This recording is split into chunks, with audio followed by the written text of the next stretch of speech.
Welcome to Ball and Chain Podcast. This is the podcast that we talk all about video games, movies, TV shows, comic books, board games, and pretty much anything else that we find interesting and entertaining.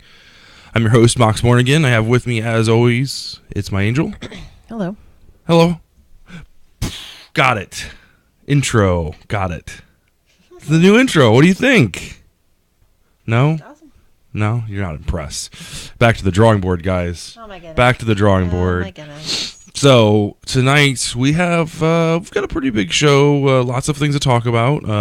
Activision had their little announcement weekend this past week after last Wednesday. So a whole bunch of Call of Duty news got announced about the upcoming game. We've got a really cool, I don't want to call them I guess there would be a call startup. It's kind of like, it's a really neat company called Dynamic Dungeons, which produces interactive, I guess, like, not really interactive. They're more like animated scenes for D&D players. So you're going to get like a whole bunch of different mats and scenarios and stuff like that. And it's really neat, obviously for some type of screen projector TV type of thing. But we'll talk all about that stuff. We have our first impressions. Keywords being first impressions. I think we got to be upfront with that. For State of Decay 2 on the Xbox One. So we'll talk a little bit about that. We got some gameplay footage from us playing last night. And then we'll go into our spoilers. Talk about some Fear the Walking Dead and Westworld. Cool? Yeah. Sound good? What have you been up to? What have you been up to this past week? You pretty much covered it. The State of the Decay, watching the shows, editing, lots of photography work. Yeah, so when you're not playing games, you're editing photos. Pretty much. You got what? You've got a wedding, couple portrait sessions. I just finished an engagement session, and I've got a second engagement session, a wedding, and a first birthday. And then next week I've got another engagement, another wedding that I need to do that I'm shooting, so I have to get this stuff done. So yeah. Gotcha. Rock on. That's exciting. Yep. Keep him busy. It is. I played Fortnite with Eli tonight. You did. It's always fun to play with him. He gets so excited. I think I've only played with him once. We finished when we played duos, and one of the games we finished in second place. There's the new weekly challenges are up. So and one of them is open chests in Wailing Woods. So like that quadrant of the map is just chock full of people. So if you land anywhere else. Like it's on Wailing Woods is on the east side of the mountain, or on the east side of the island. If you land anywhere like on the western hemisphere, there's nobody. Like we landed on Haunting Hills, cleared that. Then I think we went to Junk Junction, cleared that. Then we went. I think we just kind of circled up. We hit up Lucky Landing. Is that north? Or Flush Factory, that's south. I don't know. We basically, everywhere we went, there was nobody there until we got to like the midway point, like Anarchy Acres was like the first signs that we saw of people, and they were basically like doors were open, and that was it. There was no building or anything like that. You just I think that door's open. Yeah, that door's open. Somebody was there. Clearly, everyone and it didn't help also that the circle kept circling around Wailing Woods. So we finally ended up at between Wailing Woods and Risky Reels, so it was a lot of fun. He really enjoys it. He really wants that one dance. I can't remember what it's called off the top of my head, where he sticks his hands up and I don't know. He really wants that one, and I'm almost tempted just to give him the V-Bucks just to buy it. Like it would just to blow his mind. I mean, it's what, like $4 or $2, something like that. I don't know. We'll see. Anyway, so let's go ahead and get into it. So Dynamic Dungeons is this really cool startup. It's if you play D&D at all, you know the troubles that come up with the mat situation, right? There's always a mat, and different gaming groups have different styles. Some of them have like a dry erase board. Some of them have the brown mat that has like the clear plastic over it, so you can draw over top of it. Some people get fancy with like printouts and things like that. And then some people get really fancy and make their own on a screen or whatever. Well, if you're one of those people that are really fancy and make your own, this startup is like perfect for you. So these are animated Dungeons and Dragon boards that they're basically like, they almost look like animated GIFs. Like, to be honest with you, but they're super crystal clear. They've got grid lines on top of them. You can, if you become a patron to them, you get there's a couple different levels. Some are just like still images. Some another level has like the full resolution images. You've got ones with or without the grids. But there's a whole bunch of different ones. So like, and here's this guy's kind of like showing off like kind of how it looks. But they've got like the ship one that's really neat looking. And then like their Patreon page is pretty cool here because it has like, let's see where to go. Scrolling down. So here's kind of an example. They have like day and night versions and stuff like that. I was really kind of excited, and it was just, something I don't use. But if I had a gaming group that did the D&D or play D&D, this would be something that I'd be like, hey, you know what? We should probably invest in a big screen TV and let's play some D&D. So, no, not so much. I mean, it's cool, and it definitely brings it to life, a lot more, but like it's probably a little more in depth than... But like, so it's got like campfire. I think that's pretty cool. It is. It's definitely immersive, right? That's you're not looking at just a mat or someone's. No offense to any of the DMs out there. Someone's terrible drawing of rocks and hills and dirt paths and huts and campfires and things like that. This is for the close up. In close battles. So anyway, so that is Dynamic Dungeons. Check them out if you play D&D or if you have a group that plays D&D. It's definitely worth checking out. Next up, moving right along because you want to get to playing some more State of Decay. I know that. Call of Duty news. So this is some pretty good stuff. So there's some rumors kind of floating around about Call of Duty. One of the big ones was there isn't going to be any single player campaign, and everyone was kind of freaking out like, no, that's why I buy Call of Duty, that's the best part of it. Who cares about the multiplayer? They just release a new one every year, so it's not worth playing, blah blah blah, or investing time in. I beg to differ. It's the multiplayer is usually pretty good. Lately they've been coming closer and closer, more Halo and Titanfall-esque in their concept, but less and less like a traditional Call of Duty. But it was confirmed that there's going to be no traditional single-player campaign in Call of Duty 4. Or Black Ops 4, excuse me. Yeah. So what do you make? We talked about this a little bit. I didn't play a ton of Call of Duty games. Mm-hmm. And primarily we played the multiplayer, but I think the ones that I really got into, I did play the single player for. So yeah, like the Modern Warfares, those were a really good series. Black Ops started out rough, but it found its footing, and I think Black Ops 2 was the one that really kind of stood out. I think I've said on here multiple times, like I've always been in the camp where they should literally sell a $35, $40 single player and a $40 multiplayer campaign. That way everybody gets what they want. This not doing a single player campaign is kind of rough, but kind of leading into the reason why they're doing that is because they're going to be introducing a new survival mode called Battle Royale. I know. So, Activision's throwing their hat in the ring. It's not going to be called Battle Royale, but it's going to be a survival mode, just like Fortnite and just like PUBG and all the other ones that are out there, called Blackout. Their kind of shtick or whatever take on it is, and they had a release video, kind of going all over talking about what it is, and their big thing is, if we're going to do this, we're going to do it the Call of Duty way. So they're not just going to half-ass all it, and it's just going to be all of the things that everyone likes about Call of Duty in one setting.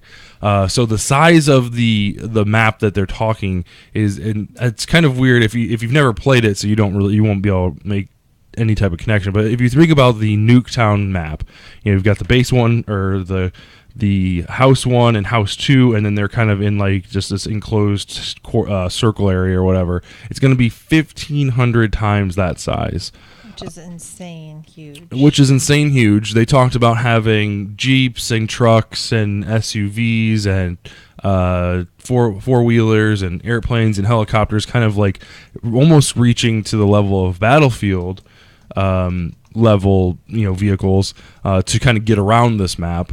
The other thing that they were talking about is they're going to be taking your favorite parts of all these maps from past Call of Duties, and they're going to be putting these into this battle royale, into this Blackout game. So this is something that I think is going to, we kind of seen it firsthand with Fortnite, where it has kind of like a sub-theme story going on, where there's a little bit of story there, like map changing effects and things like that. So when it says no traditional story or campaign or whatever, I believe them, where there isn't going to be on the main menu multiplayer campaign, multiplayer or campaign, pick one. It's going to say multiplayer Blackout, and you're going to pick Blackout, and that's going to be kind of where they divulge story elements and things like that, and they can just have this living, breathing game where it's you versus 100, you versus 99 other people. And if it's done right, I think it can be, it could be huge.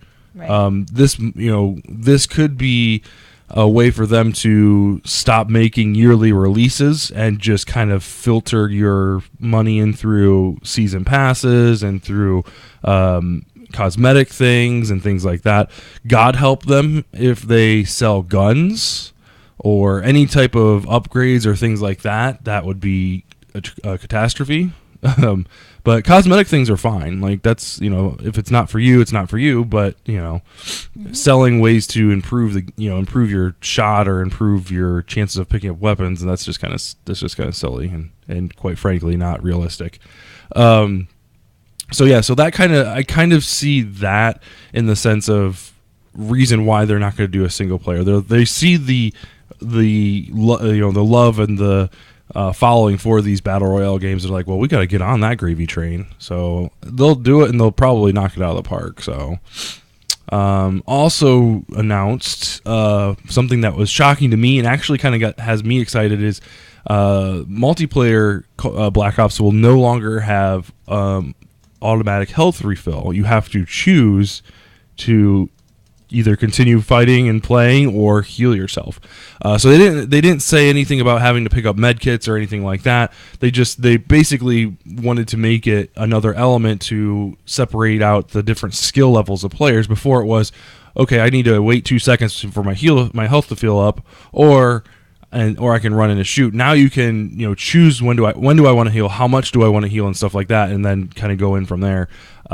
So adding another skill level to it is kind of interesting, and I'm all for it. Like, I was really big into Halo 1 with the med kits and things like that. So regenerating health is kind of silly.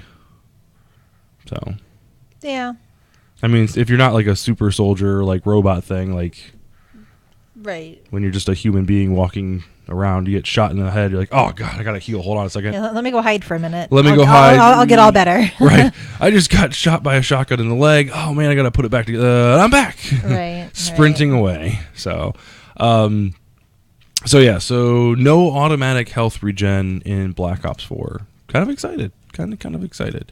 And then lastly, probably one of the biggest drops for Activision is they will not be releasing Black Ops 4 on anything but Battle.net. So that's Blizzard / Activision's like proprietary service where they can funnel their games directly to their customers and get 100% of the money back. So for instance, they're not going to be selling it on Steam. So if you're a Steam player, you're going to have to jump ship if you want to play Call of Duty 4, which doesn't affect us because obviously we play on console. But it's kind of one of those things where there's a ton of Steam players out there, and it's very I would like to see the market research for the reasoning behind them making this decision, right? Because like you gotta think like sitting in this board meeting, and you're like, okay, we've got two columns. We've got people that play BattleNet, and then we've got this big group of people over here that play Steam. And maybe some type of discussion went down with Valve, the owners of Steam, and they aren't going to be making as much money off each copy of the game. Just kind of, I would like to be in that boardroom, kind of see how that decision gets made, because that's potentially a lot of customers that they're shunning away because they don't use BattleNet. Okay. So you're like okay, yep. Sorry, I guess I don't have a whole lot to say on that subject. But all right, I don't use either. Well, you've used BattleNet before. You've had to use BattleNet because you've played WoW and that's through BattleNet. Years ago. I mean, yeah, it was like 15 years ago. I really don't have a right. You don't have a what is it? What's this? You don't have a horse in the race or whatever. Yeah. Yeah. Okay. Well, we do have something that you do want to talk about, and let me move this over here so we can see it. That is our State of Decay first impression. So let's preface this again. We'd said it at the beginning of the show. This is only our first impressions. We've played roughly 2 hours of the game. We got through the tutorial and into like the building your colony / first house or whatever, collecting stuff like that. So let's go ahead and jump into that. Let me. Where did it go? Oh no, where did it go? Amanda, what happened? This is you. Man, what happened? There it is. Boom. Bloop. Alright, so let's talk about State of Decay DOS. And did you actually record it last night? I did record some last night. Did you tell me you were recording? I've got us muted, so you can't. They can't. I was gonna say I didn't recall that. So what do we do? Sorry. Just giving. What are we doing? I wasn't listening. What are we doing? Where am I? Who am I? What? No. State of Decay 2. We released this past Tuesday. I've never heard of it. You've never heard of it. I signed up for a month's worth of the Game Pass for $10, and you got you're using your 14-day free trial, so it's on Games Pass. So if you haven't played it yet, this is a good time to jump in. I thought about this a little bit more. This Game Pass thing. Yes. And you're like, oh, it's great because you can jump on and try a game and right, and you have. But you only get that free trial, like, the once. Yeah. And, I mean, like, this is a big game. At least it seems like it so far. I mean, I guess that's how they get you hooked. They're like, okay, well, I don't want to play just this 8-hour game and be done. Here's a long game that you're going to want to play for months. And oh yeah, I mean that was the same thing with Sea of Thieves. They thought that was going to be a huge knockout with all the traveling and exploration and everything. It turns out there's only like 10 hours worth of content there. But they did patch it, so there is more to be done. But yeah, I guess that's where these types of things. They're like, okay, people will sign up just to try a game out, and they'll play it, and then they'll hopefully get addicted and want to keep playing it and just keep buying our passes. Well, right, and I think it's almost like a Netflix subscription, right? It is. You get access to a huge library, and not all of them are hits. I mean, there are some on there that are really good, but it's nice to see that they've added these. There's 3 new games. I can't remember what the third game is. That's going to be released for that's day and date with the brick and mortar store. I should probably find that out. But anyway, so I think I was for a while there. I was totally against it. Right, I was like, wow, this is god awful. But after using it, getting the 14 days, like I'm glad we didn't spend $60 on Sea of Thieves. It saved us $60 there. Right, but you could have gone and rented it for what? $5 from Redbox. What does it cost? $5 for one night. Okay, to at least get the gist of it. Right. No, I gotcha. I mean, you'd be better off paying if it was a game like this that that you play and then you decide that, hey, I want this for like months possibly. You're gonna end up paying way more than what the game costs if this is the only game you're using it for. Like, I wouldn't do the Game Pass and only do one game with it, because then obviously you're paying more than what the game's worth over time. Right. Well, I mean, I think the idea is, I mean, the way and we're kind of getting out of off topic here. I know, but I think the way I look at it is, hey, if what's wrong? Nothing. I said I know. Oh, I thought you were pointing at something. No. The way I look at it is, it's a great way to try out games. Like, I don't think I would subscribe month after month after month. A game like this, I could probably play for about a month and then put it down and feel pretty good about myself. Unless, of course, it kind of hooks me. Into it. And then at that point, I'll probably spend $60 to pick up the game. Right, which you have if you're in a household and two people want to play it, then you're spending $120 on a game, because there's never any side by side. Right, exactly. That's a whole nother story. I know. Sorry, I'm tying in all kinds of things. Right. But anyway, so back to State of Decay 2. What did you think? What was your initial impression? I like the idea of it. I mean, it feels like you're kind of living out a Walking Dead kind of a thing. Fallout-esque. You can kind of, I wouldn't say necessarily Fallout, but I guess with the zombies and stuff, I kind of had that like you go into this one room, right? And your person's like banging on the door. I'm like, no, you're supposed to knock first, like they do in Walking Dead. It's like, you're supposed to knock first and bring the zombies out so you know if there's anybody in there. Right. But you definitely kind of get in that mindset. Control-wise, I felt the controls were a little off and hard to get at first. Mm-hmm. I don't know. I haven't, again, this is first impression, so I've not got in there to see if you're able to adjust any of the controls. I felt like the movement was a little janky.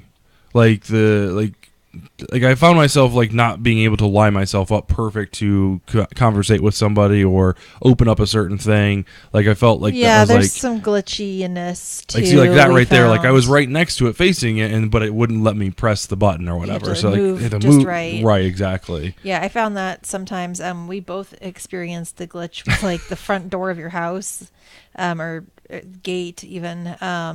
You may have left it open when you left. And when you come back, the door still is hanging open, but the game thinks it's closed. Right. So you have to hit open even though the door's already open. Right, exactly. So it does feel a little buggy. What do you think about the graphics?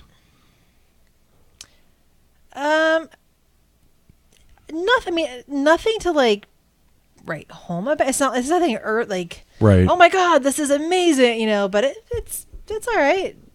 Yeah, I agree. I think it's like on par with like a GTA, like huge open world type of game. Like there's not a lot to interact with in this intro. But there's no like loadings. Like I've not really encountered a loading screen. That is true too. That's very true. Yeah, that's one thing the game does really well is. I mean, I've even taken my car and driven into Now, I drove into like a new area of my section of my.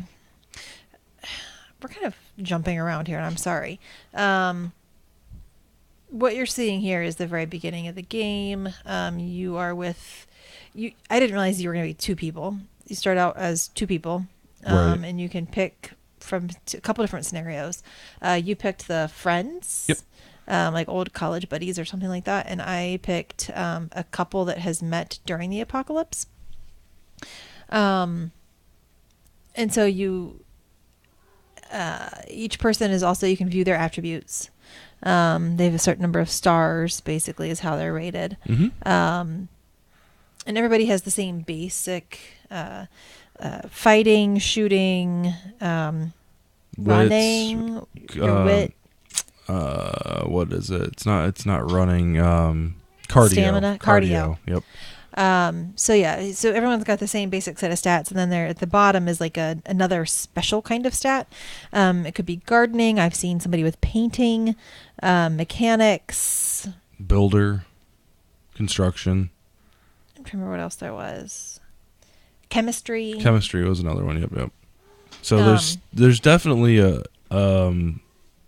as far as creating a character, you don't create a character, you kind of build a pre-built one, right? You take on the role of somebody, and based on what you do in the game is how you improve your stats. So like I did a lot of running around or whatever, and my cardio stat has increased 3 stars. Did it really? Yeah. And now see, I didn't notice that happening. I did notice that in scavenging, I found a couple textbooks. So I read up on one of my characters gained gardening. One of my characters gained, there was something else. Oh, okay. But yeah, you can find textbooks to increase your stats. I found a bunch of textbooks too and didn't realize you could open them, so I just dropped them. So somewhere It says consumable item. Right, I'm sure it did, but it was so early in the game that I didn't recognize what that was. I was just like, oh, maybe this is a side quest or something like that. I'm not really interested right now. I need bullets to protect myself. So bullets or bullets or a book. I just used it right there and then. Right. I didn't realize it was a usable item. I thought it was just for, like, I mean, it's like in Fallout. Now, there where are you a couple could pick notes. I mean, there's a couple notes that I did trash. But maybe it was the notes I trashed. It was a little, yeah, I think maybe it was the notes I trashed. Maybe I haven't found any books yet. I think that's what that was.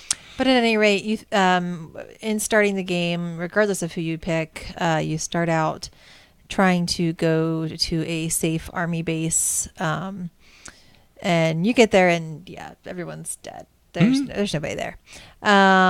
You do come across somebody, and there's a doctor, an army person, and a doctor. Right. And I'm sorry, I'm not really giving anything away. This is the first 5 minutes of the game. It's a tutorial basically. Yeah. They have your person, regardless of what you do. One of your people, when you're not playing as, gets bit by this blood plague zombie. So there's different, similar to what game is it that has the different types of zombies that are like the fat ones that explode and. The Valve game. I know what you're talking about. I can't think of it off the top of my head. There's one in the mall. Oh, you're thinking about Dead Rising? Is that it? Yeah, that's the one in the. There's that one in the mall. Yeah, but is that the one that has all the different types of zombies? No, you're talking about like the Screamer, the. Which this one has ones called Screamers in it too. What is that called? That's let me look at it. I can picture the zombie that I'm thinking of, but I don't know what it is. I should know this. At any rate, so there's these zombies that are red that are blood plague zombies. That's a different kind of illness that they're carrying. Then you've got your kind of just regular zombies. Left 4 Dead. That's what it is. And then there are screamers that attract other zombies. So at any rate, your other person contracts this blood plague. The doctor knows how to cure it. Luckily, it's a valuable piece of information. Right. You should probably write that down. And you set off with these 2 other people. So now you're a party of 4. So you start off as a party of 2 and up to a party of 4. And you set off with these people, and you're given the option of 3 different locations where you can pick a home. It's like, hey, we're in the apocalypse. Okay, we need a home base. Your person's dying. So I chose the plateau, I believe. Yep. And what did you end up going with? I went with the small town. Like I think one of the options was a town in the foothills or something like that. Okay. I think that's a little bit in front of where this is. So you're given 3 different places. It does do like a little kind of cutscene type thing, loading screen, to where you end up. You run out of gas like right before you get to where you're going. And you run up, find a home, and so you are given, as you can see on the right-hand side there, if you're watching the stream, you have your objectives there on your right currently. You do also end up, after this tutorial stuff, you'll have like a mini map which isn't showing there, along with some other objectives on the left, as well as some optional things you can do. I'm up to a party of 5. You do get a home base, and you have to create an infirmary to help her, and so there is a lot of kind of fetch type quests and things like that. Right, because you're collecting resources for this basically for your colony. So I think there's ammunition, meds, food. I thought there was 4 or 5 different fuel. Yeah, that's the other one. I think there's 4. I think those are the 4. But building materials. Oh yeah, there's other rucksacks. Yeah, right. Building materials. There you go. So so you collect these materials out in the wilderness, and you bring them back, and that's how you build you build and upgrade the aspects of your colony. Right. And from the looks of it, have you purchased any other or had enough experience to purchase any more outposts? I have an outpost. So can you edit that outpost like your home? Oh, you can't. Oh, see, I thought that's what they were going to go for was. No. So I wonder. It's a supply. I mean, it's another supply drop location. I wonder if you can get more outposts or more like home bases or whatever down the line. I would think so, because like my home base right now, because it says something about moving, and when you move, you can build something about building. It goes easier when right after you move, because the first house that you start out with only has, I think 2 expansion slots in the backyard and 1 in the front yard. Right. So you've already got your infirmary. I already had somebody. It tells you how happy your colony is and what the problems are, what would make them happier, and you also can view the happiness levels for each character, so you can, and it will tell you a little plus or minus next to them and why. So I had some people sleeping on the floor. I didn't have enough beds. So next to my infirmary, I built some outdoor bedding, and then I also went with a garden, although in the front. I think so. Hopefully, I'm hoping that you can you can move or continue living there, and kind of give different people different homes or whatever. Because I imagine the way this game is going to play out is you're going to get certain people that are better at certain things, and you don't want all of them at one location. You want a doctor at one, kind of. I guess maybe I'm reading too far into it, but this game is way deep. It's huge, and it kind of reminds me in the sense of what's the one zombie game that we played? I played on the PC. I can't remember what it's called now. Oh, I didn't. I can't remember what it's called now. Where you could die multiple ways. Yeah. Oh God, it's escaping me now. God, my memory is going really quick. Anyway, continue. Anyway, so. Yeah, I mean, overall, I thought I'd like to play more of it, just to get more in depth. There's just, like I said, and you said, there's a lot going on, a lot of like resource management, trying to keep people and your colony as a whole happy, trying to keep everybody alive.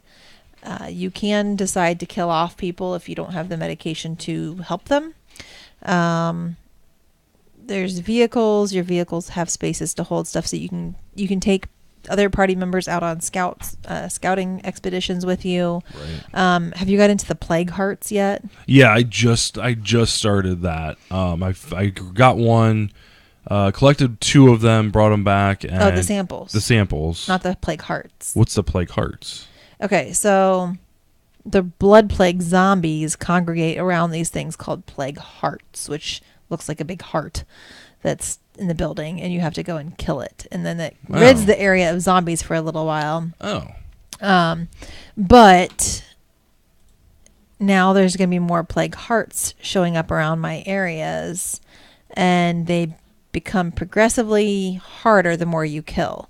Okay. So you kill one, it strengthens the others. So it's they're gonna get harder, more and more difficult to get rid of. Is that I wonder if that's I think that's the quest I stopped right before. Is that the first guy that you find after you clear his house out and bring him back, that's the quest. It says he says something like, "Oh, let's go out hunting or whatever, or learn more about zombies." I think that's. I'm pretty sure. Pretty sure that's what it is. Because I'm doing a side quest right now with somebody that it was just a random encounter. Someone called for help on the thing or whatever. I went to her house, helped her, and cleared out the zombies around her house. Yeah. I said his name was Josh. No, Josh was the first guy. He radioed in while I was at my in settlement. Mm-hmm.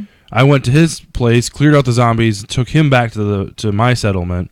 He stuck around there, and then I left and went scavenging more. And there was another. I haven't had there that was happen. A chick that I was just out scavenging, and there was a chick that was crying out for help. So I drove over to her house, and she was fending off zombies or whatever from her residence, cleared them out, and took her back. I haven't had that happen. Right. So I took her back, and then so I've still there. She must have additional quests for me that I still haven't completed yet, because when I walk up to Josh and because he's got a quest, he's got the quest giving logo thing or whatever on him. Talk to him, and he says, "Would you like to quit the current quest line?" I was like, "Oh no, I don't want to do that." Yeah, it's interesting. I was able to switch. Because you can switch between characters, so pretty much anybody in your colony becomes a playable character. Right.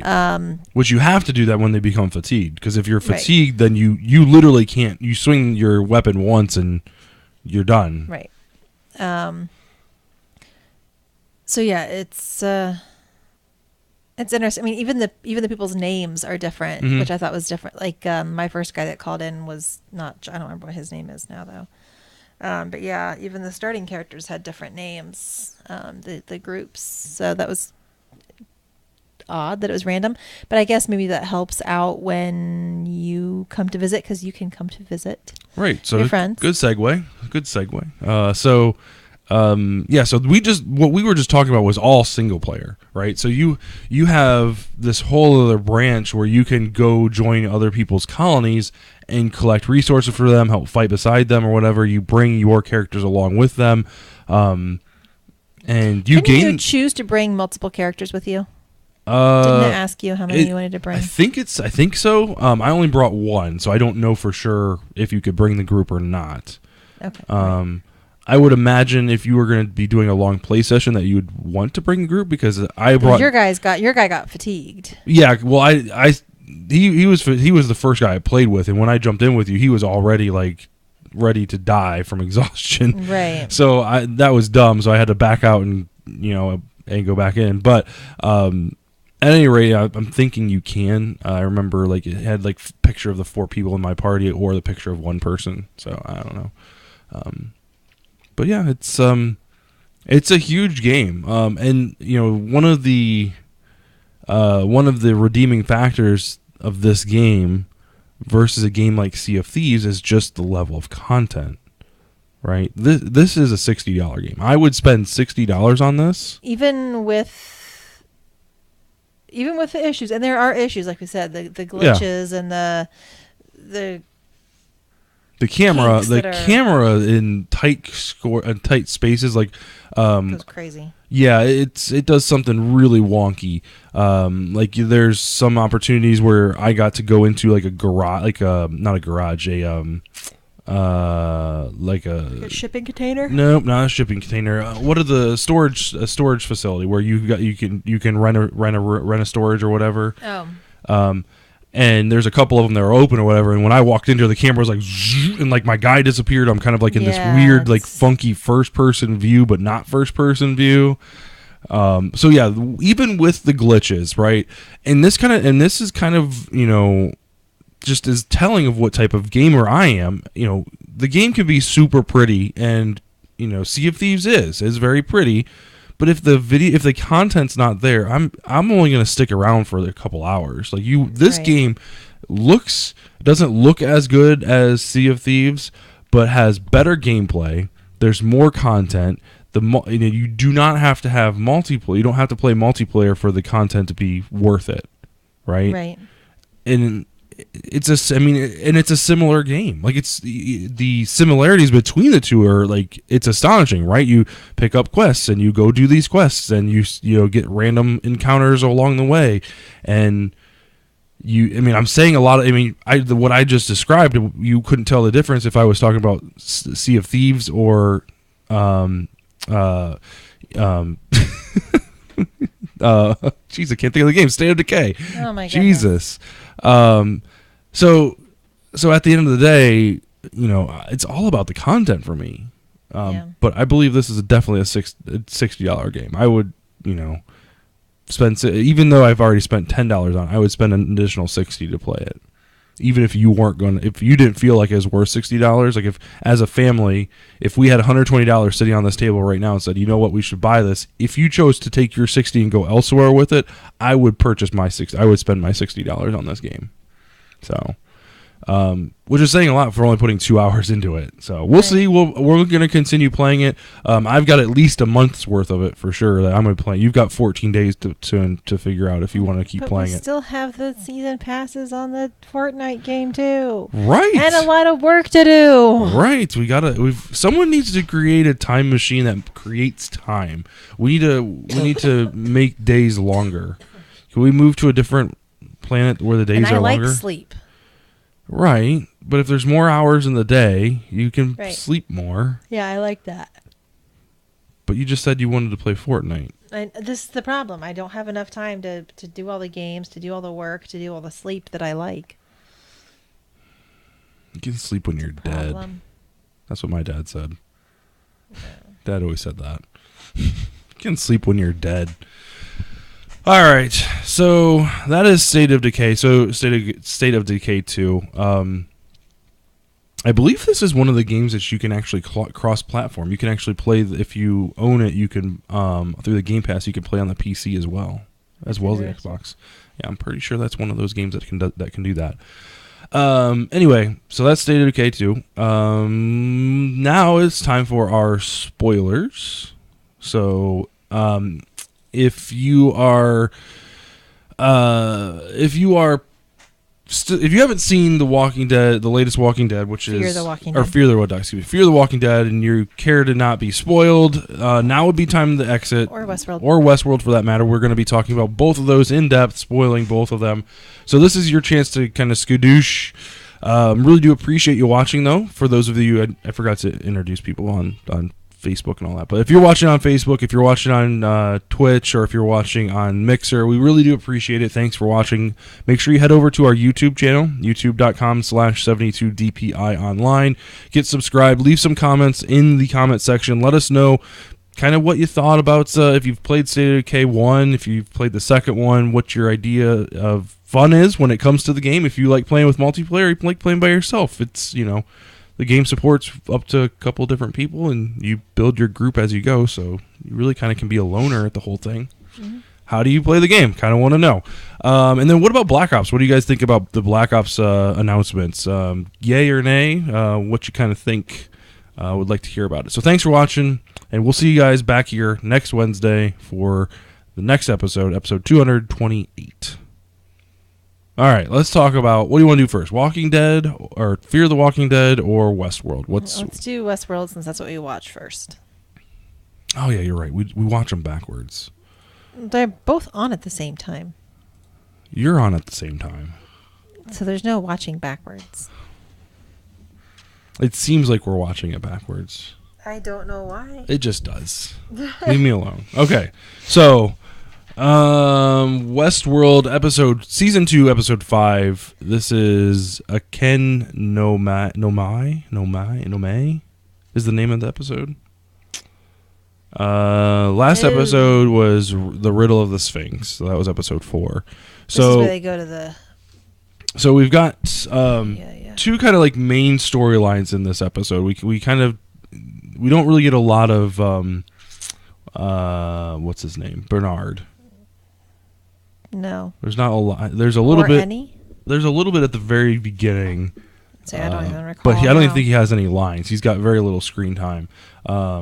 It's when they're talking. The soldiers are talking between each other when they're trying to hunt down Abernathy. And he's kind of sitting in the background, kind of checking everybody out, like, oh god. So we got two main storylines. We've got Maeve and we've got Dolores, and they're kind of they were definitely separated. Right. Maeve's quest to find her daughter has kind of led her to a not so nice place. Yeah, they've gone to Samurai World. they've crossed over into Samurai World. So I don't recall how they got, because they were taken by the natives. Right. I don't recall how that switched over and they ended up with the Samurai World people. But anyway. Nevertheless, the episode they this did. episode they were there. They were there. The end of the last episode, we saw the samurai running at Maeve with his katana pulled, drawn, and he was gonna cut her up real nice. Mm-hmm. So that's where this story kicks off. Yeah. He takes her and their companions. So and I'm terrible with all their names. To this what do they call that? The geisha house. You got a computer in front of you. Yeah, I do. Well, go ahead and look it up. Before they capture them, though, we get an interesting kind of tidbit about a tidbit of story about the actual world, right?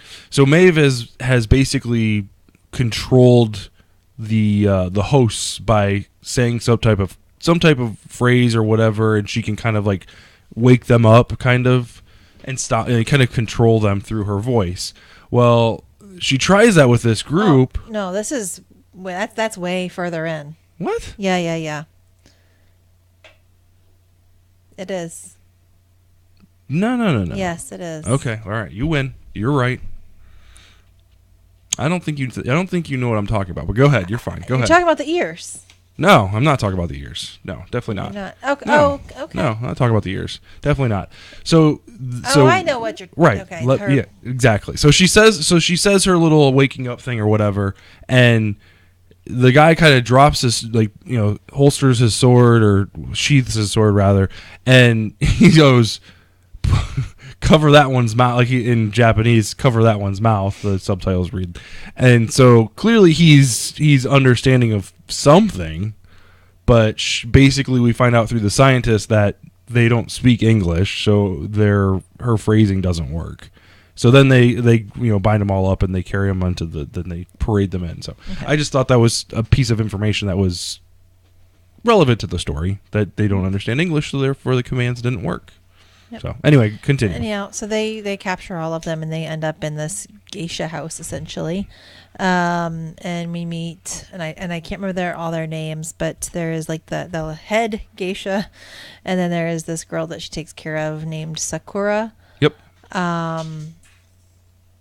And the storyline is kind of playing out as it normally would, even though they've been captured and brought here. They're seeing this other man come in and he's wanting to purchase Sakura, and the writer, they have a human there with them that they've taken captive, the person who essentially writes a lot of these stories. Mm-hmm. And it's kind of funny to see him go, oh well, this is the such and such storyline, because they do have a few different variants and a few different storylines that can play out depending on variables that are interacting with the humans. So, if a guest were at this park, they may accept, or they may do something or interact with the host in a certain way that starts off this particular storyline. Right. So anyway, he recognizes what story they're in, and the geisha decides not to allow this Sakura to be purchased, and that's not supposed to happen in this storyline. Right. And you see him saying, well, wait a minute, like, they're not totally awake because they're still going through with their stories. Like the story is still carrying on. They're not living out their own whatever lives they want. Right. However, they are making their own decisions, which is not possible. Right. According to him. So you see some of that happen. One of the other really kind of funny and interesting things that happen is, Maeve's watching this whole story play out. We hear the same, while this is going on, you start to hear the same music that you hear in the Westworld. Mm-hmm.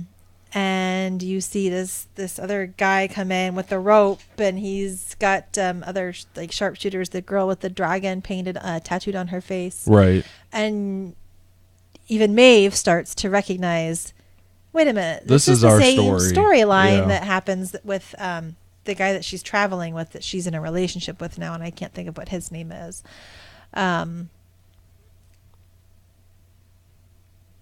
Sorry, I'm trying to look at the Hector. Right? It's not Hector that she's with is her boyfriend? Yes. Yeah. Hector and the Armistice, I think, is the girl with the tattoo on her face. But we get some really cool, like in Westworld, we got really cool gunplay, but in Samurai World, we're getting some really cool swords and bow and arrow action. Some ninjas come in. We do get a little bit of information from the scientist who says, Westworld is pretty tame, and if a guest is looking for something a little bit, a little bit hardcore, Samurai World is where you're at. So like it's yeah, and that kind of piqued my interest. Like, well, why would you? They talked about in Westworld how the further away from town you go, the more hardcore you're getting. The more real you're getting. And I guess Samurai World is just that much more like hardcore mode plus game plus or whatever, new game plus. But yeah, so while these bandit type people are coming in and trying to steal, they're trying to steal Sakura away. The Maeve, Westworld Maeve, Westworld Maeve goes into like this. I don't want to say a trance. She starts thinking her her commands, and she gets through to them. Mm-hmm. Somehow, and I think did they call her a witch? Was that in this episode? Yeah, that was yeah, she's finding her new voice, as she puts it. Right.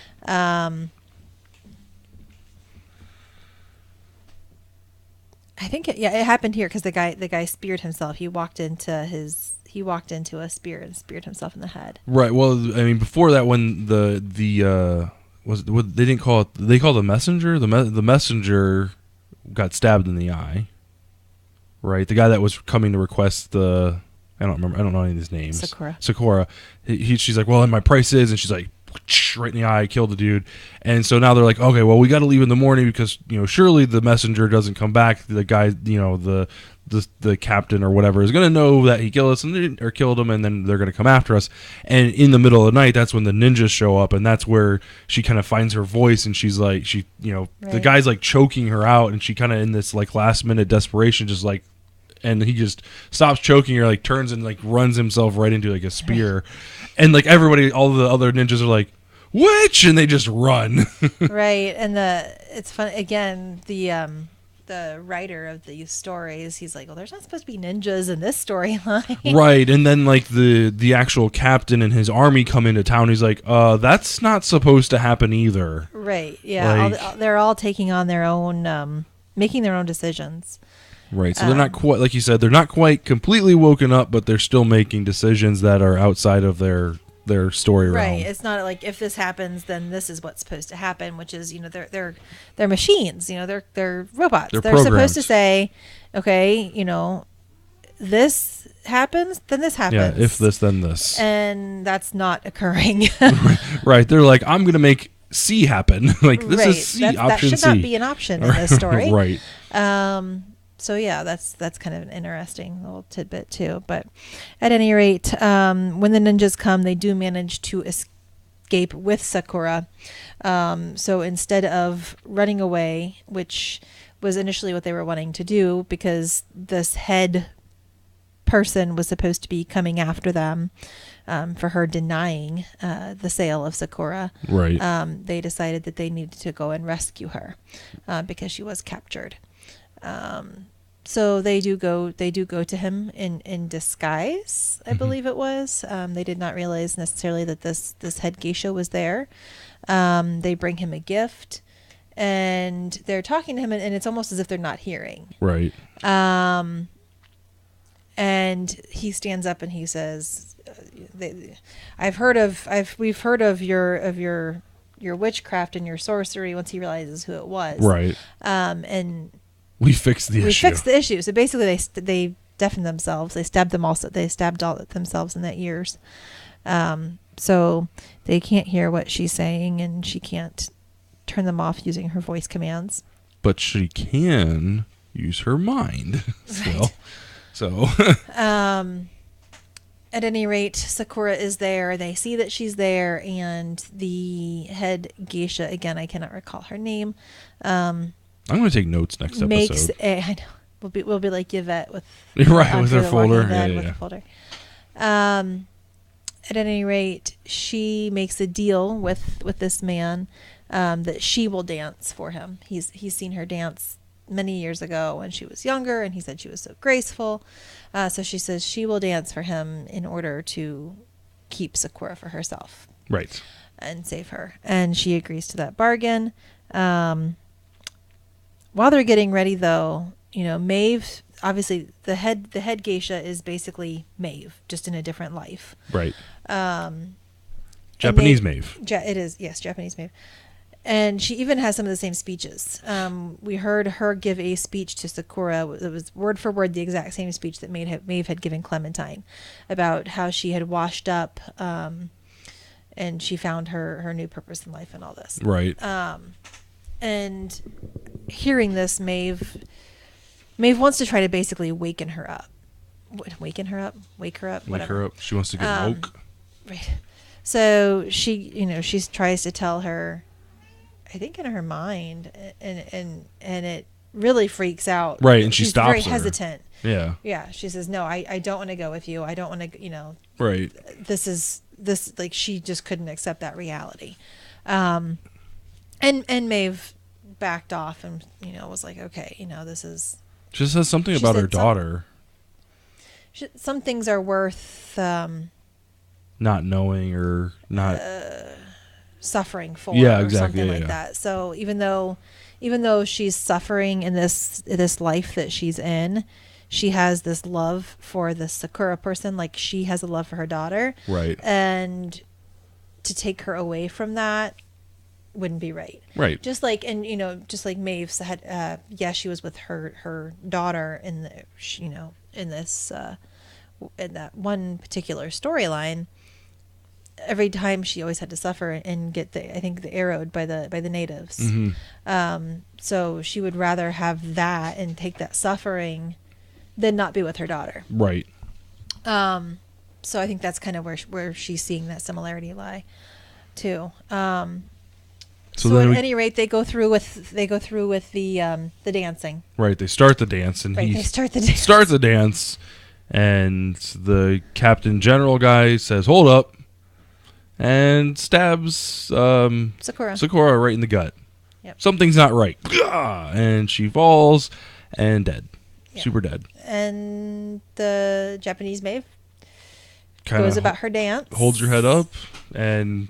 Yeah, she gets nice and close, pulls out her hairpin, and stabs him. She saws. No, she saws. Oh, that's right. She saws his head off. Yeah, she starts his cheek and saws his head off. He stands up, and you see it all hanging, and it's disgusting. Oh yeah, his. It's in the background. It's blurry, but it's right. So she keeps his bottom jaw attached to his neck, but saws the top half, and she doesn't complete it. Just enough so it is Pez dispenser, dude. His head kind of flops over, and he stands up and just kind of wobbles and then falls over. I was like, "Oh my god, it's a Walking Dead! Run!" But at that exact time, Maeve is she kind of has this feeling she's got this voice under control, and all of a sudden, they're about to get their heads chopped off, and she. The two executioners turn on themselves and kill each other, and then all the soldiers around them just start fighting each other. And she just gets up and just kind of walks out. Kind of yep. And this the scientist guy, I can't remember his name off the top of my head, and he's not the writer. Yeah, or the writer. Yeah, I don't. He's what are you doing? And she's like, I found my new voice. Yep. And so I think that was the end of their storyline. So then we have Dolores. Ugh. Oh man. So Last episode we talked about Dolores a little bit. yeah. And her and Teddy. And the test that she gave Teddy. Right, and the fact that he did not put down the dog, as she said. Right.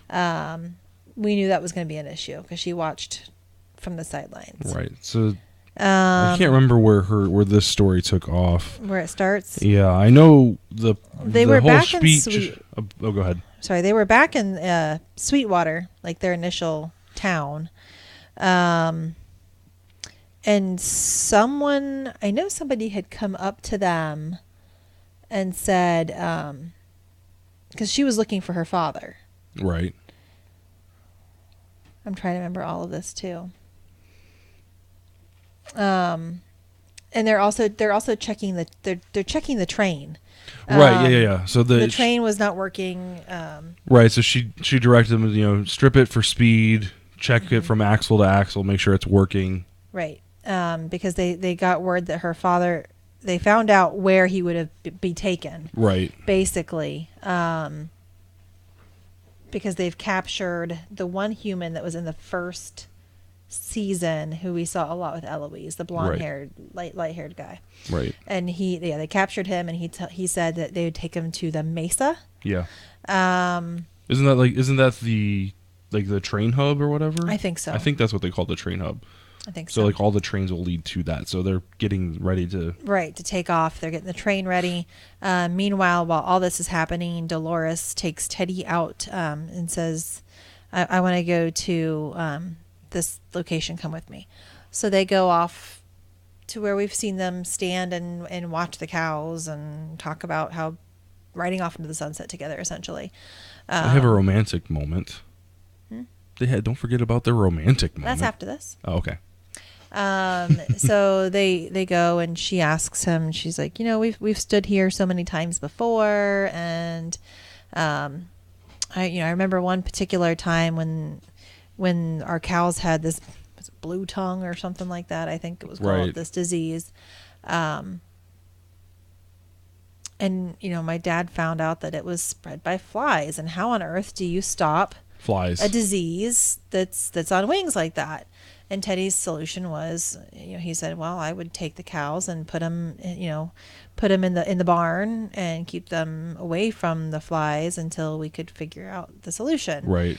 And she said, well, that's one way maybe, but my dad decided to take He took all the cows and all the sick ones, the weak ones who would, if they got infected, would probably die. He took all the weak ones in the back in the barn and lit a fire, and the fire burned for days. Right, and the flies don't stunk, but it was worth it, and the disease didn't spread. Right, It flies stopped. don't like smoke, so problem solved. Right. And you could tell, in her facial expression, she's so disappointed at his response, and this is kind of like strike two, almost strike three, or out. She's seeing that he's weak. He didn't, in her mind.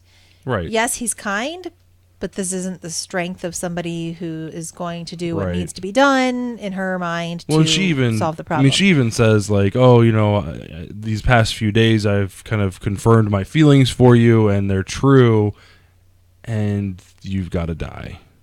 Right, that's kind of what she's thinking. Right. So then they go back to the hotel, and they do have, as you said, a romantic moment. Yeah. And after that, Teddy wakes up, and she is not there, and she comes in and says, hey, we need to go have a talk.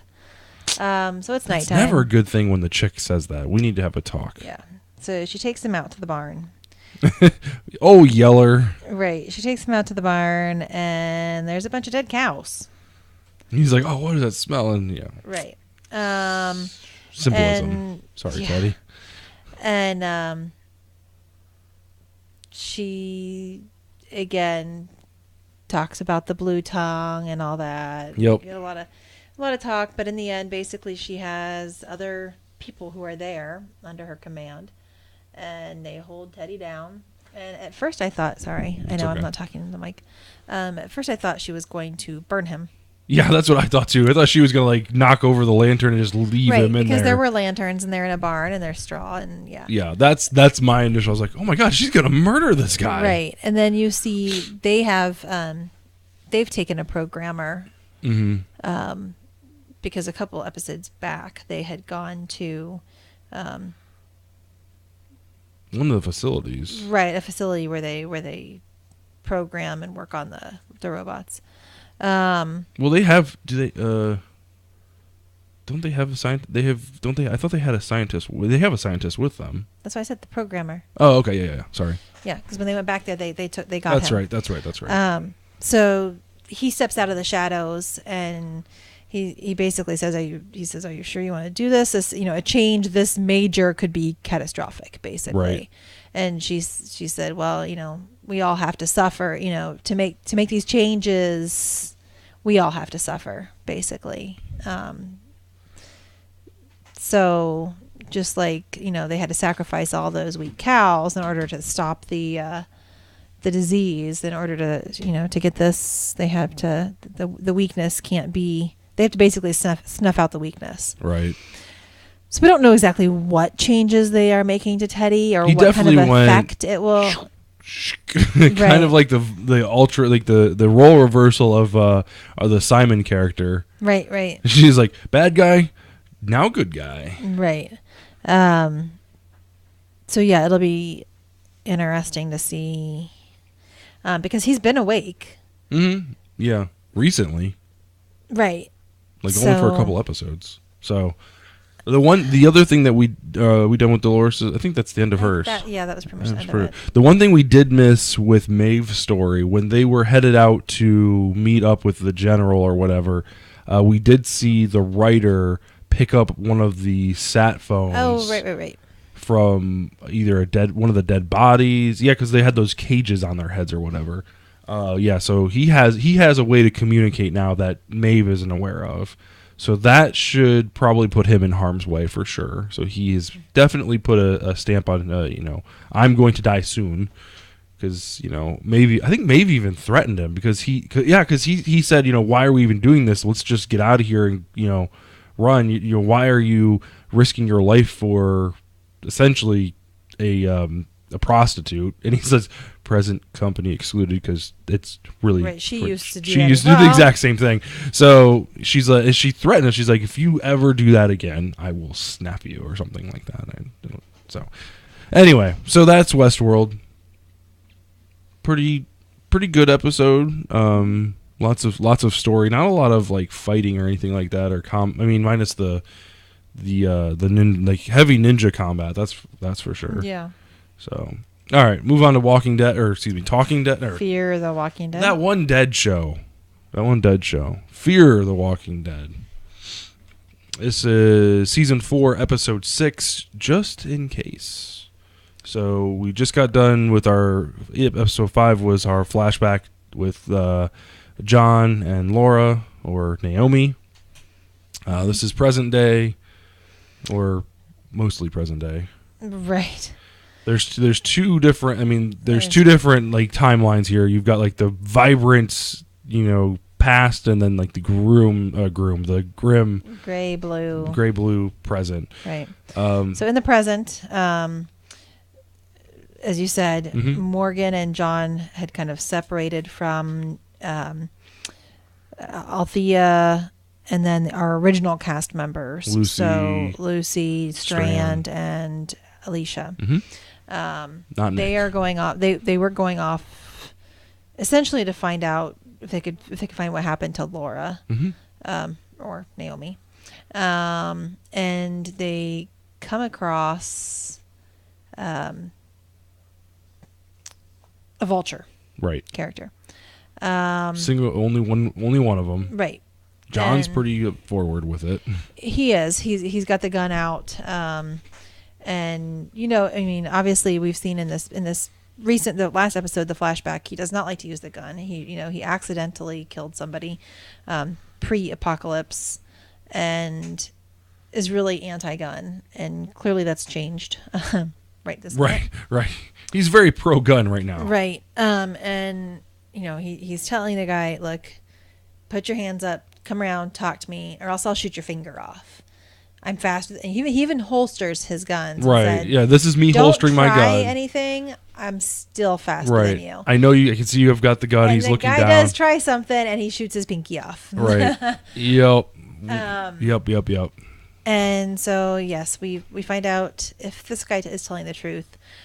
He says he showed up after everything went down at the baseball diamond, that he was not there during that, because they asked, they're asking, trying to find out the whereabouts. In a very what aggressive happened. mood. Right. And Morgan steps in and does not allow the guy to get killed, but does say, look, there's a band of people coming to meet you. Don't go there. Right, with intent to kill you. Right. Don't show up. Don't go there. Tell your people to stay away. Yep. And they let him go. Mm-hmm. And then John's like, take these. Yeah, take he gives these. the gun to Morgan. And then Morgan like he's holding the 6-shooter, the revolver. So he's just kind of like looking like, what do I do with these? Like, how am I supposed to use my stick? Like, can I at least have the holsters? Yeah. So we flash back, I think, at that point. Mm-hmm. Yep. That was the end of their story. Yeah. Well, their section. At that moment. Yeah. We kind of like sandwich. We got a little bit of current day, then we got a whole bunch of past, and then we got a little bit of current day. A little bit of current. So they flash back. And I'm trying to remember what they flashed back to. You flash back to Naomi trying to leave. Oh, that's right. Right. She gets in the truck and she tries to leave, and one of the people on guard. One of the on guard people stop her with a rifle, and basically she gets out. She's like, "This is where I'm going." Hands Strand and Madison a paper where she's like, this could be a one-stop thing. They've got food, they've got shelter, seeds, fertilizer, all the stuff we'll need. And nobody would have raided it. And yeah, right. Nobody would have raided it. And and basically Strand is very skeptical. He's like, well, why aren't you there now? Why we've been starving for so long. Why hasn't this come up? And her response is, well, I don't know if they want me back, or something. No. Something like that. It was dangerous. It was that it was dangerous to go back. Oh, okay, yeah. It was the reason she was going alone was because she didn't want anybody else to get hurt. That's right. So anyway, they do take off. So it's Madison, Strand, and Naomi. All take off together. It's more than a day's drive because they stop at a motel, clear out a motel, find some food, to spend the night, and then Naomi hotwires another car and drives off in the middle of the night. Right. But they do leave a map. She does leave a map for them. I think they still have it in their possession. I don't think did she leave it? She left it. Did she? Okay, yeah. I don't remember that. And said, I believe.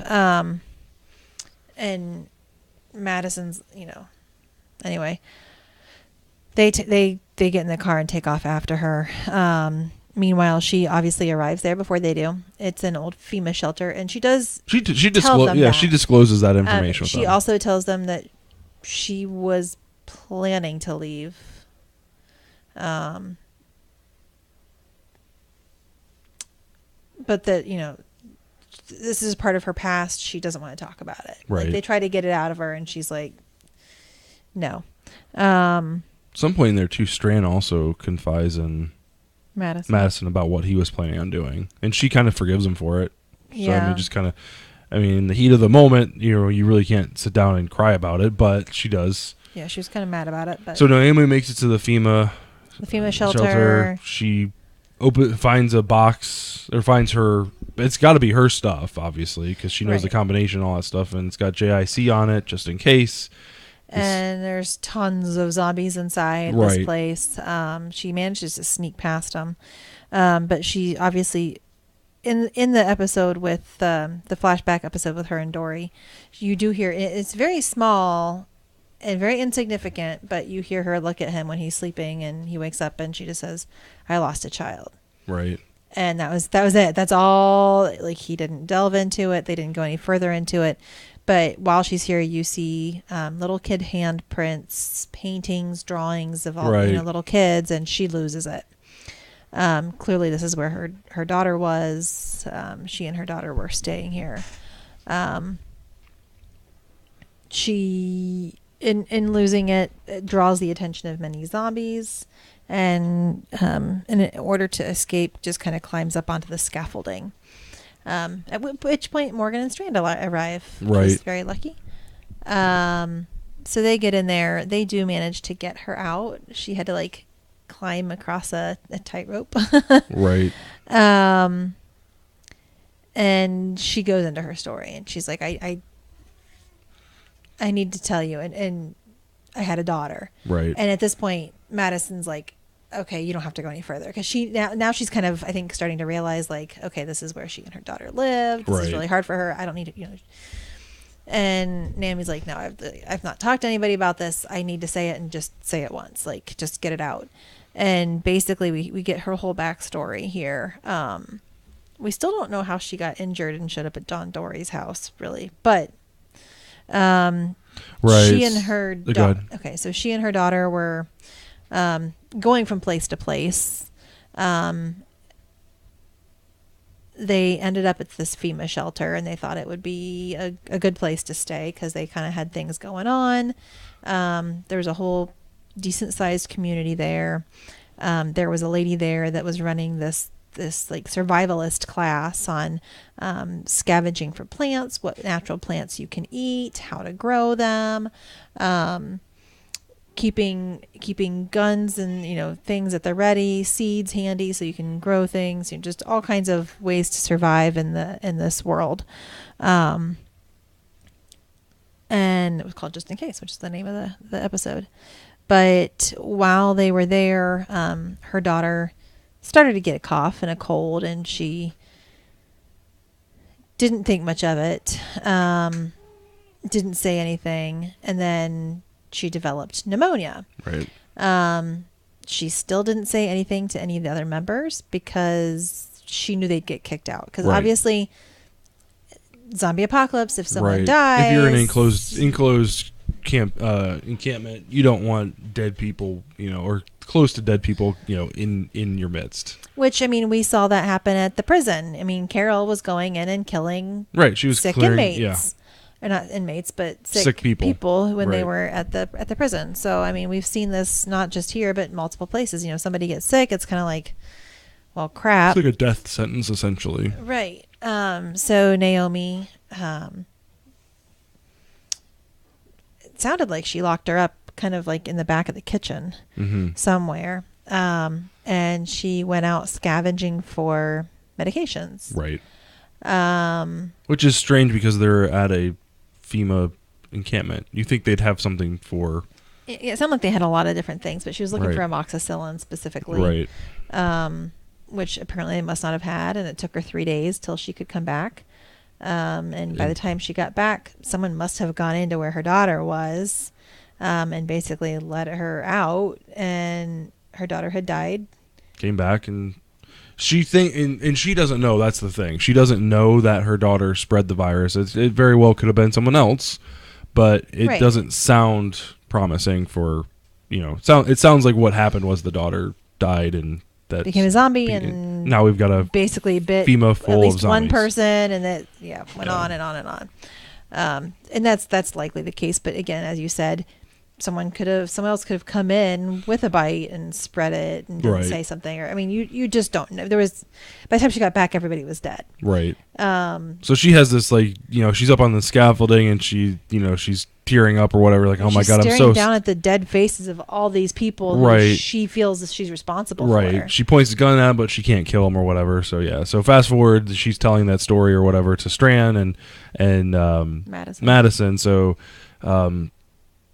they pack up the truck, and they've got seeds, they've got fertilizer, all kinds of food stuff. They got supplies, everything. So they're pretty much set. So so they pull into the stadium, and they stop and they talk to the vultures. And he rolls the window down, and the head I can't remember what the head vulture guy, what's his name? Not Cole. Mel? Yeah, you're right, Mel. He basically says something he basically threatens her almost. Like he did, doesn't he? I thought he said something threatening. Like, they leave.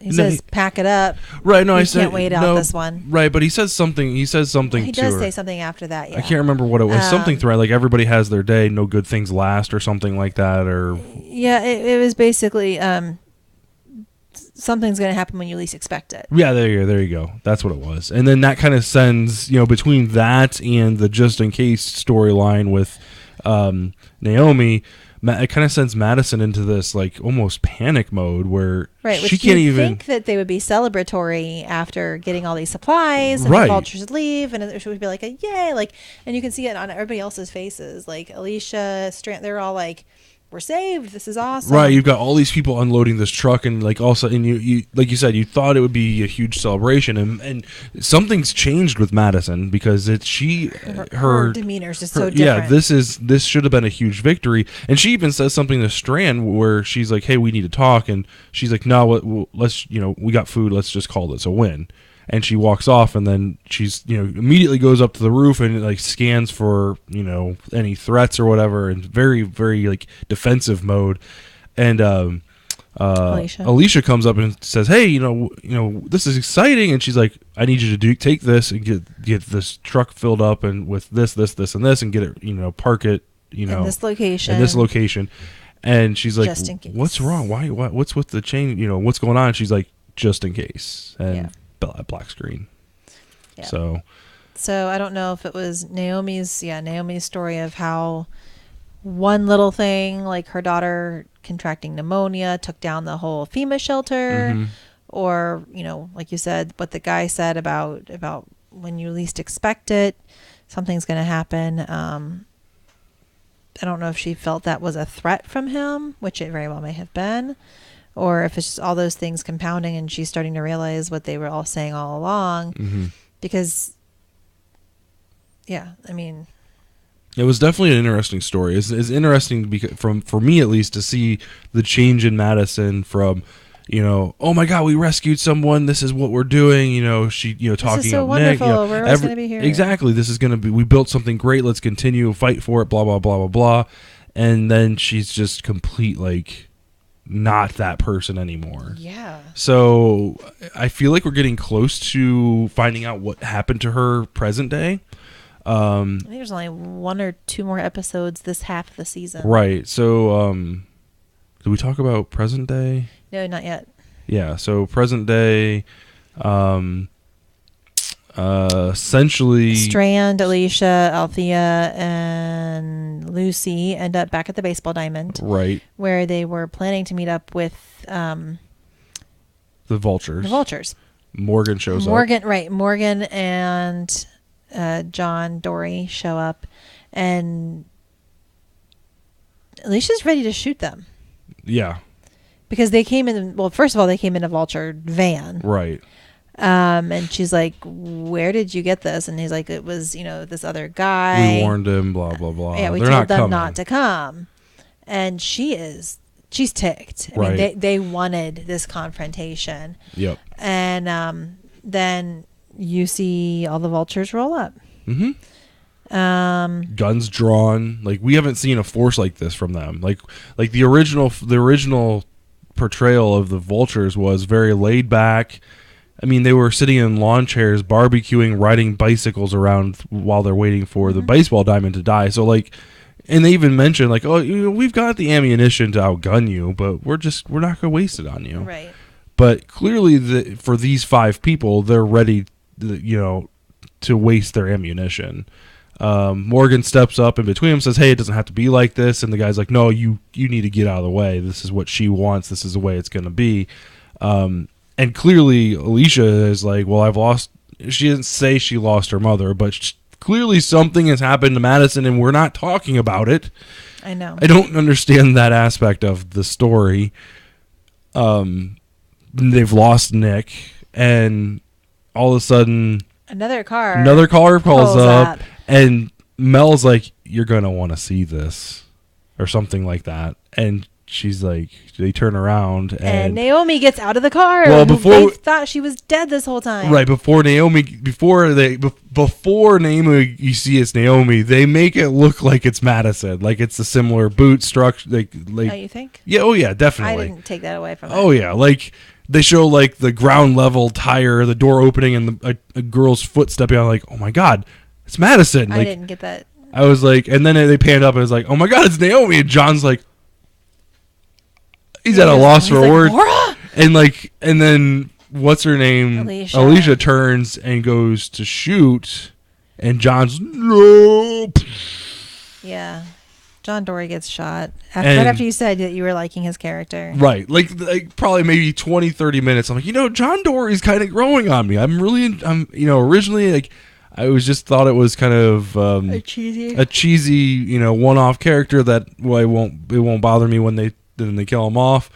But I'm really kind of liking his character, and they go and shoot him in the chest or in center mass. I know you said belly, I said chest. So it's definitely somewhere in the center torso region, because they're holding when he's on the ground, Naomi and Morgan are holding his body with all four hands, like, and something's happening in that chestal area. Yeah, I noticed, Naomi, she looks very similar in her flashes with Diamond People and with John Dory, but here it's almost like she has like dark hair dye like in part of it, and then like this braid going down, so she's got a totally different look, and her outfit has changed. It's like leather. It's very different, right? So it's almost like, and the thing, it kind of makes me wonder if like this is like the Vulture's like long game, right? Like the was it Charlie was the little girl's name? It was like kind of like their intel, how they get into the intel on how well this. So you think maybe Naomi was a Vulture all along?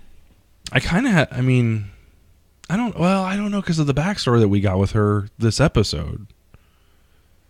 And that's not to say, though, that she didn't go from that to meeting the Vultures before coming to the Baseball Diamond. Right, that's true. I mean, she was at that location where they saw those flags. Right. When they originally found her and she tried to run. Yeah, that's true. And those two stories are far enough apart that could be, maybe she wasn't with the Vultures when she was at FEMA, but maybe when she left FEMA, she ran into the Vultures and became... Even after meeting John Dory, potentially. Oh, yeah, we don't absolutely. Even know where that was in there. Yeah, so the storyline, the timeline is definitely coming closer and closer together. So there's... I think it was the Vultures' long game. I have a sneaky suspicion. I don't know. Because she totally does have a very different... She's kind of got like that apocalypse kind of like punk type of outfit hairstyle going on. So it was a good episode. I really enjoyed it. It's I did not enjoy John getting shot though. Yeah, I really could do without that. We just had Nick die. It's like, stop, like... And then and the thing is yes, I know the genre we're watching, and there's going to be people we care about die. It's happened in Walking Dead, but these are just so close together. Although we had Abraham and Glenn on the very same episode die. So, right. I mean. Yeah. So we have to, before we go, we have to talk about Talking Dead and their spoiler. And I don't know if you slept through it. Did you see the spoiler for next week's episode? It had Lucy in it.